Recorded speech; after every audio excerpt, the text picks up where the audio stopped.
अस्सलाम वालेकुम dear little stars, कैसे हैं आप सब। उम्मीद करती हूँ सब ठीक ठाक होंगे। डियर स्टार्स, आज मैं आपको रंगों के नाम हिज्जे के साथ पढ़ना सिखाऊंगी। तो चलें क्लास शुरू करते हैं।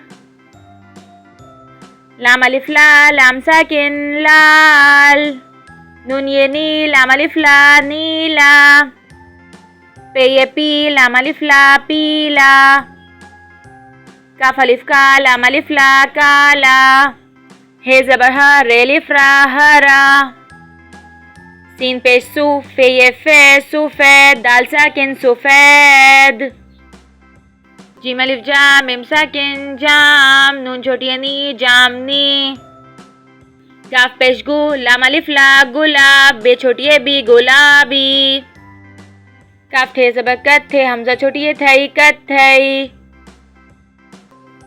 नून अलिफ ना, रे नून रन नारन, जीम छोटी जी नारंजी।